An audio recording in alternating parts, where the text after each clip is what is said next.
My favorite president is Ronald Reagan. And the reason that Ronald Reagan is my favorite president is because I grew up hearing him speak. I heard the passion, I heard the motivation, but more importantly, I learned his love for country. That when he spoke to the American people, he connected. He told us things that were important. He was able to guide us and look at the future of our nation. But he also talked about, in many of his speeches, the ultimate sacrifice in our military. And to me, I don't know who's inspired you to do what you're doing each and every day, but I would ask you to tell that story of why you're here and why you're doing what you're doing. Because for me, it was Ronald Reagan back in 1981 in his inaugural address that really shaped me in who I am. It shaped me because I knew that someone like that could motivate me to do something on behalf of my nation. And so I want to read something to you as I end to tell you how powerful his words were to someone like me. When he talked in his inaugural address, he talked about the beauty of our country. And he talked about something special that we just addressed earlier, and that is Washington, D.C. The beauty of our history, the ultimate sacrifice, the people, and our love for God. And how this great nation was built upon the fact that people like you took that baton and ran with it and said, you know what, I'm going to make a difference.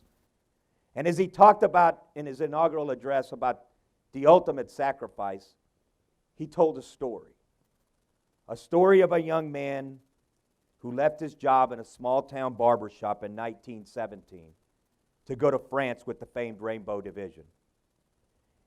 And there on the Western Front, he was killed trying to carry a message between battalions under heavy artillery fire. His name was Martin Treptow. We're told that on his body, on that day, was found a diary. And on the flyleaf under the heading, My Pledge, he had written these words, which really resonate with all of you. America must win this war. Therefore, I will work, I will save, I will sacrifice, I will endure, and I will fight cheerfully and do my utmost, as if the issue of the whole struggle depended on me alone. And then Ronald Reagan goes on to say, as a great president does, he calls us to action. The crisis that we're facing today does not require of us that kind of sacrifice that Martin Treptow and so many thousands of others have been called upon to make.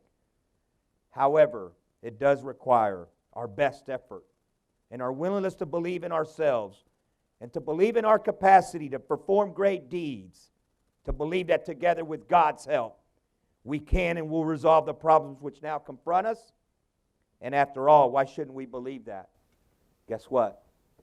In this room, we're all Americans. God bless you. Thank you for what you're doing for not only your community, but for this nation.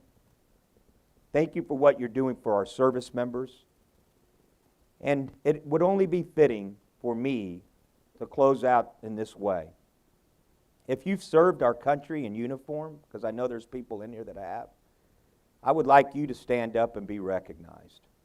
Because I got to tell you, we live in the greatest nation in the world because individuals took that baton, took that oath of office to defend the greatest nation in the world. Please stand and be recognized.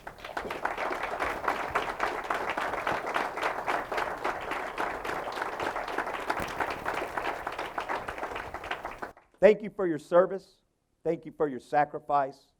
God bless the United States of America. Hoorah!